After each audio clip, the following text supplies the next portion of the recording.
like crazy or anything, but I do realise that this isn't normal.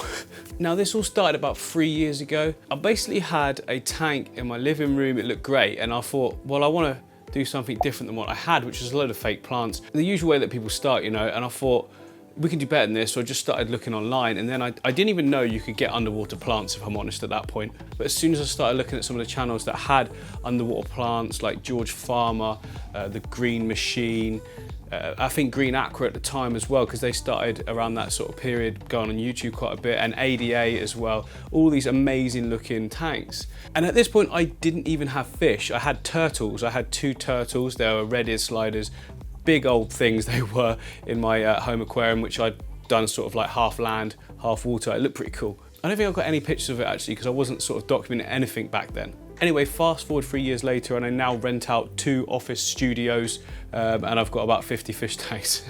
That escalated quickly.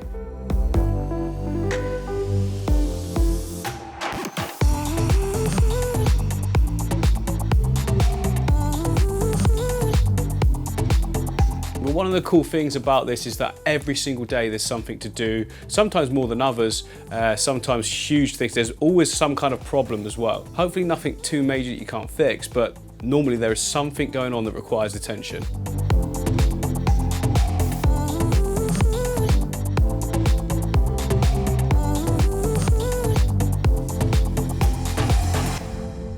And today is actually like a really good example of that. I've just come in the studio and noticed one of my filters isn't working. I've got no idea why. Sometimes I get a power cut and it tries to sort of come back on again and it doesn't, but there hasn't been a power cut, and I know that because my other lights are sort of on, they go wrong as well. So yeah, for those of you that don't know, this is my Amazon river themed aquarium. It's got some awesome tetras in it. It's got all these crazy cool plants at the top there, all growing from the water column and just cleaning the water for me. It's like a real natural big sort of ecosystem. All the fish get along absolutely great. But below it I have a little sort of plant storage tank, and that's where the filter has sort of gone wrong. I took out this sort of ring and had a look at the impeller in there. Nothing seems to be wrong with it, it's just stopped. I checked the fuse as well. So yeah, that's something we've got to deal with, because it's a little bit of a conundrum really. Do I just leave it and let this tank carry on? It doesn't really need a filter, to be honest. It's been established so long and it's just got a Mano shrimp in there, so I think I can just leave it, just see how it goes. What it is like full of plants so much that all of them are cleaning the water anyway, so it kind of doesn't need a filter because it is its own filter. So yeah, thankfully that's just like a small problem, not something that's major. Thankfully I've never had like a major sort of incident, apart from one time when I was filling one of these tanks up and completely forgot about it. And you'll be surprised how much water goes over the top in seconds. Literally 5 seconds, water everywhere. It wasn't fun. But it's not just problems, every day there's jobs as well. So we have obviously got feeding the fish, for instance. Now I don't do that every day, I do that every other day, unless I forget what day we're on, and then they get extra. But one of the most common things to do is the glass cleaning, particularly with low-tech setups and high light. You tend to get a lot of algae on the glass. So for instance, I've cleaned the front of this one not too long ago.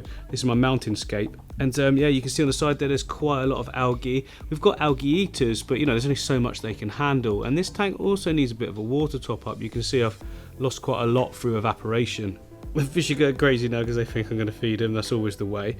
But that's because this tank isn't that old. I think it's like a month and a half or something like that, possibly more now, but it's also got a lot of light on it. Now if you come across over here, oh, I need to turn that down a bit. There we go, this is my discus tank. Plants have exploded. This is another job that we need to do. For instance, I need to trim it up. Now I want to use some of these plants in a new scape I'm doing. A scape is like an aquarium design. I want to use some of these plants, so I'm just leaving it for the minute, because when I do that new tank with the new gravel and everything in, I want to trim these and I can take them across and grow out more, and then more will grow in this place of this one here. So yeah, it's quite cramping there at the moment because the fish are big, but they swim in and out of it. Oh look, there we go, there's a cory. There's lots of babies in this tank as well, produced by these cories. Obviously we're not seeing any at the moment because I said that. Down here we've got one of the females, I think, because it's massive and its belly is bursting as well, so hopefully we'll get some eggs coming out of that soon. But yeah, even though this discus tank has actually got 3 lights on it, so it's got 1, 2, 3. Now these are all budget lights, but they are the equivalent of, say, one high-powered, expensive light. You do get what you pay for. I've ended up spending on 3 budget ones probably the same cost as one really good one.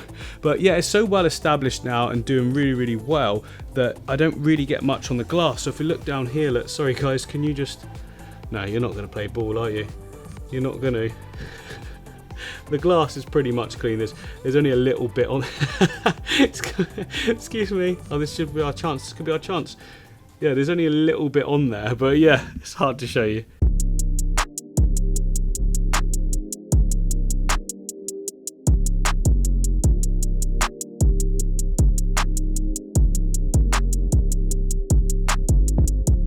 So nowadays, the way I provide for my family is by creating content. And today I'm going to be rescaping one of my old tanks. Rescaping means taking everything out and restarting completely. Actually, it doesn't always mean that. Sometimes it means just shifting stuff around, but who wants to do that? So one of the things that is absolutely most fun for me is rebuilding the tanks. It's the tank design that I get the absolute most pleasure out of. Obviously, I really enjoy the fishing and enjoying their sort of learning their behavior and all of that afterwards. But my real passion is the creation process. That actually applies to the video making as well. I didn't even know this until I started doing this as a hobby, to be honest. And so I set this tank up here, nearly a year ago now actually. It was December last year. For the Buddha at the back there, you see, I did have lots of fish in here as well, but they've since been moved to another aquarium. Now it's time to break it down. It's fully overgrown. It's just been sitting there sort of doing its thing. I don't even think the filter's running anymore, but like I said in the other clip down there of that tank, when you've got enough plants in an aquarium, it becomes a perfect little ecosystem. And look, even the shrimp, whoa.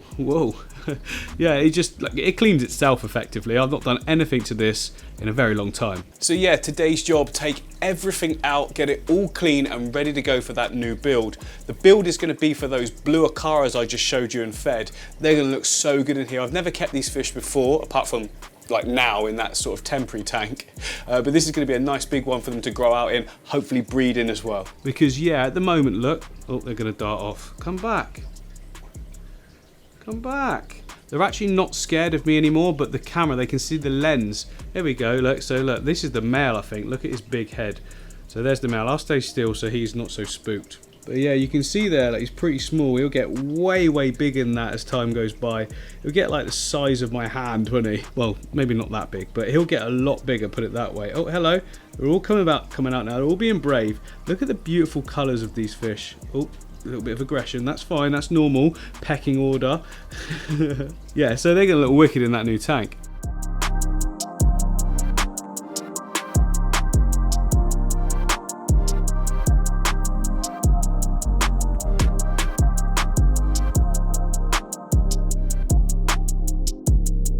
So I managed to maintain all these tanks on my own by using a couple of like cheap methods. I don't siphon stuff out into a bucket with a little tube anymore. I mean, that would take forever. So I've got this pipe here that runs down into the drain in my sink, and I've got a little app on my phone that turns a smart plug on and off. So all I've got to do is come into my phone, go to the app, click the button, there we go, it's sucking it out. And then to fill it up, I've just got a hose attachment to the tap. Comes in here, I can mix hot and cold so we can get the right temperature as well. So to drain that whole tank there, it'll take about 3 or 4 minutes, which is ideal. I mean, what I tend to do is set up tanks so that you don't really need to do many water changes on them. So an established tank of mine will actually only get a water change maybe once a month, to be honest. New setups is very regularly though, and being a content creator, I'm always setting up new tanks. So the fish and shrimp that we've got left are for cleaning purposes. Well, not just cleaning, they're also add interest to the tank. So I've got to catch those. That's why I've brought the level right down to where it is, so I can scoop them out easy. I'll put them in a separate tank because I will want to use them again in the new setup for this tank. So I also try and recycle as much of the system as I can. In this case, I've only kept a few of the plants because some of the fast-growing stem plants, we call them, they just grow back so fast they're like weeds anyway.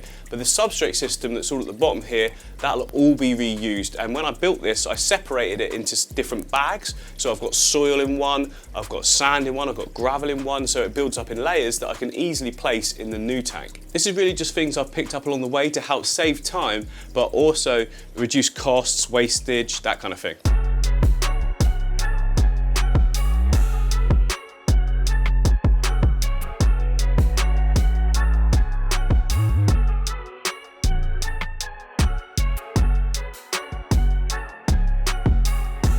So the tank is now completely cleaned out. I would like to do one last thing though, and that's run a razor blade over the whole of the glass surface, and it just gives us that perfect start. Basically puts the glass back to being new again. Yeah, so simple to do. I've wet the glass a little bit with the mister, and then I've got a little bucket of water here. And what I do is take my razor blade scrapey thingy, dip it in for a bit of lubricant, and then I can just literally go around the glass. Now it doesn't scratch it at all. All it does is take off any scum that's on there and just get it perfect for the next aquarium build.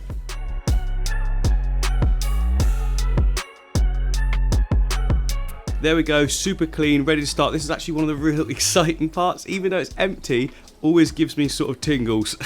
Because I know that like I've got a blank canvas to start designing and making something awesome. So many ideas running around in my head right now. You know, I've had these guys in this tank now for a good 3 weeks or so, and you know, it's way too small for them. It's all healthy and everything, don't get me wrong. They're absolutely fine in there, but it's not going to be their home, so I can't wait to get this built for them. Oh, look at them. So stunning. Look at him, that's the male there. No, that's the male. Oh no, which one's the male? They're growing so fast, they're way bigger now than even when I got them. Been feeding them quite heavily and doing water changes in this little cube aquarium so we can just get some good size to them, colouring right up beautifully. And to be honest, that's not even their proper colour. Watch this. Hang on, because the floating plants are dimming the light a bit, they'll nip me now. Look at that, there we go. Whoa, let me turn this down a bit, it's too bright. Oh, move some of this on the aquarium. That male there, look at that coloration. And they're like, hang on, he's just disturbed the surface and there is still no food coming in. What's up with that? Whoa, oh, I can't wait to get in that new tank. And then, as said, at any given time, I've always got a brand new setup that needs attention. So when you first set up tanks, they need a lot of work going into them. That you need to monitor them, you need to test them, changing water, constant observation basically. It's only after a couple of weeks to a month you sort of let the tank get into its zone, if you like, and you can step back a little bit and watch nature take its course. I still do testing at this point, but it's far less frequently and as the water changes. And this tank here is a prime example of that. So I set this tank up in the last few days. It's running about 4 or 5 days now. So it's for my pair of Epistogramma. So I was going for like a really natural sort of look setup. Look at the colours. Look at the colours. This is the male Epistogramma Hongshloi. He's just looking beautiful now. He went a bit drab for a while when I first put them in, but they've got used to their setting and they're absolutely loving it. Where's the female gone? Ah, here's the female. She's hiding around the side here. She's coloured up nicely as well. She's got her orange belly and her actual body. It's not quite as vibrant as the male, of course, but you know, she's got some nice colorations anyway, hasn't she? Yeah, we've also got about 8 Otocinclus in here, and we've also got 4 Venezuelan Cories. Where are they? Ah, there's a few of them now. Creeping in. Come on, I want to show you off. You're amazing. Oh, they're not coming out to play right now. I'll overlay some footage because I've got some really good shots of them just schooling at the weekend in my build video. Oh, that was awesome. I'm hoping to get some breeding from all the fish in this tank. Well, not the Otocinclus, but the Epistogramma I am, and also hopefully from the Cories as well. So I set this tank up in like a realistic style. It's not your sort of real pretty aquascape. I was trying to go for sort of a corner of the river where a load of wood's fallen in and they just all set up a little home for themselves, and I really like it, and I think that's sort of achieved the look that I was going for. Do you think? Yeah. And then you've got your sort of mid-level aquariums like this one that's been running for, well, about a month now. Now it's not fully established or in the zone, or that's what I like to call it anyway, when a tank is just flying, you're not really doing anything to it. We're still at that point where we need to do regular water testing because that's really what tells us what's going on in the aquarium. Now we don't need to be doing that every day, we don't need to be doing water changes every day or anything like that, but there is the temptation to just ease off and just leave it to do its thing, but you will find if you do that it will start to sort of go a bit grotty again. This is my African river aquarium. It's home to a beautiful group of female Congo tetras, an absolutely stunning male Crebensis,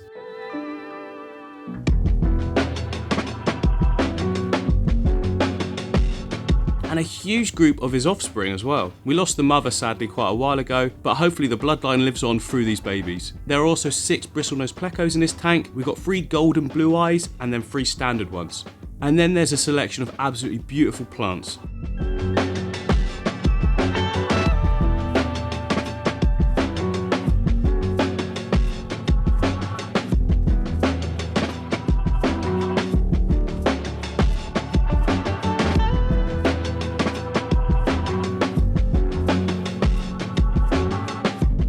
So right now I'm thinking that this is my favourite aquarium. Oh, there we go, standard bristlenose. Couldn't find any just a minute ago when I was showing the montage of the fish, but there we go. That's why I can't see him. Look at that. That is better camouflage than John Cena. So yeah, my absolute most favourite thing is building the tanks and setting them up. Least favourite thing is the weeks that follow afterwards. But then second most favourite thing is the stage right now where the tank is evolving and becoming like an absolute pleasure to look at. The tank has now gone through what we call the ugly stage, and that's where we start getting the initial algae, the imbalance of the whole tank. It's gone through that. We're out the other side. I added fish, cleaner fish, like you can see back there, that Bristlenose Pleco. They cleaned the whole tank for me within a week, and it now looks absolutely gorgeous. And it's just going to go from strength to strength. The plants are going to keep growing now. They're going to fill in everywhere even more, but it looks so good, doesn't it? So the idea of this tank was to build the scape in the center sort of thing, and so you've got loads of swim room all around, and that's working out really well because these fish are big swimmers. They absolutely love the flow. So at the top here, I've got a power head, and that's just blasting the water across this way, and then it sweeps all the way around the back of the aquarium, and then, you know, and it just keeps returning and doing that constantly. So that also means that we get any detritus or things that would be trapped down on the bottom here, it gets swept up into the water column, and we've got two filters, so we've got one on that side, one on that side. It might be overkill, it might not. Anyway, they keep the water looking good, don't they? So in my opinion, it's not overkill. Now from straight on, the aquarium can appear sort of crystal clear, can't it? But if you actually come to the side and look down the length of the tank, you can see here, look, that there's actually a sort of browny tinge to the water. Now that's because of the wood in the tank, but that actually creates it more like a realistic river environment to what you would see in the natural river systems in the Congo. So it's actually real, if you like. It's not real, it's a glass box in a studio somewhere in England. But I think it looks great. If we come in like this, I mean, you'd think you're in a river, wouldn't you? Apart from those reflections. And then of course at the other end of the spectrum, we've got tanks that don't have any maintenance at all, have been set up for months and months and months and just completely do their own things. And behind me is the Ecosystem Aquarium. I call it that because I've never ever done a water change on it. All I do is put a little bit of food in for the fish, and even then it's not as much as other tanks because they predate on babies that are being born, and it's just a whole awesome unclosed or open ecosystem. A closed ecosystem would be those sort of jars you see that are sealed and no one does anything to. This is like just no interference from me, basically. So the tank has got a decent number of inhabitants. We've got a selection of endler guppies. We've got males and females in here, the idea being that the females give birth, and then we've got sort of more food around the ecosystem. Some will actually survive and go on to, you know, become adults. We've got another pair of Epistogramma in here. These are the Epistogramma vieja, also very colourful. And there's a selection of Bristlenose Plecos, Amano shrimp, and Otocinclus catfish. And not forgetting Gary the Neurite snail, of course.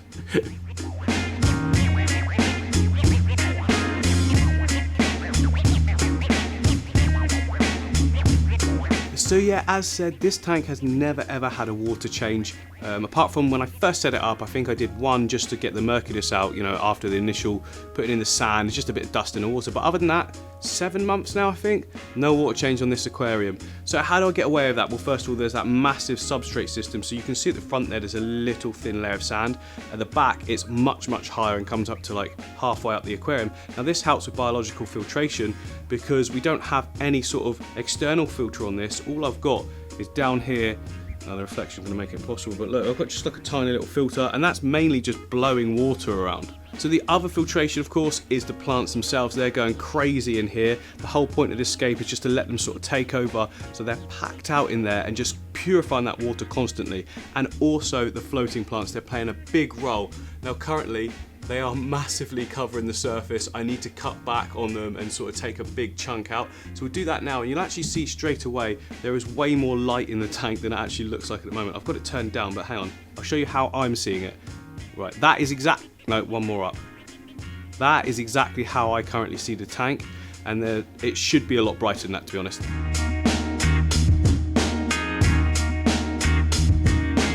Right, there we go, that is the tank looking so much better already. So believe it or not, like all these floating plants, they actually collect back in no time at all. So that was literally, I think that was a couple of weeks worth of growth and it's covered the whole surface again. So you're actually exporting waste by taking it out because they use nitrates in the water and, you know, stuff that the fish poop.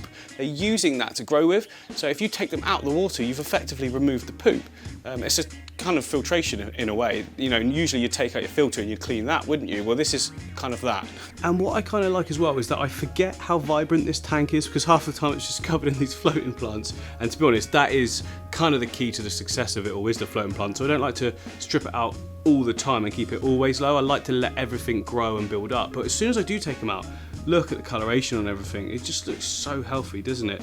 Now, I don't do anything to the tank, like I said. All I've done is scrape the glass off over the last 6 or 7 months, and every now and again, the filter gets a little bit sort of clogged, and I just rinse the sponge out, that's it. You can even see down the bottom here, look, there's just mulm everywhere. It's actually helping the plants to grow amazingly well. So again, I've left that as part of the ecosystem. I don't want to interfere with it. It might be key in the success. Change one thing and something else changes, and you know, before you know it, it might turn to poop. So quite a few people ask me, oh, how do you vacuum your sand with plants on it? I have never vacuumed any sand in any of my tanks. Remember, I have planted tanks. It's actually good to keep all this sort of poop and that down on the gravel or sand or whatever you got. It works its way into it and it becomes nutrition for the plants.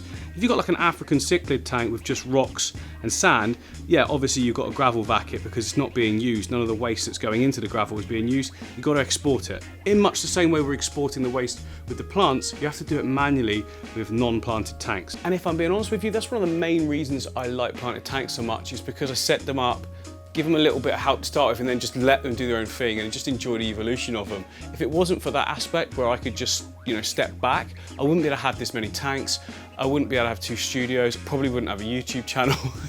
So yeah, planted tanks for me are absolute, like, they're everything. I've tried doing these sort of other style of tanks as well, where we don't have plants. I've done a reef tank before, only for 6 months, mind you. I got bored of it because it didn't really change. I've done rock only for like cichlids, didn't enjoy it again because there's no plants growing. So for me, it's all about those plants and the fish as well, and how they sort of all work together in each and every ecosystem that I've got dotted around me. There's a lot of hand action going on there, sorry for that.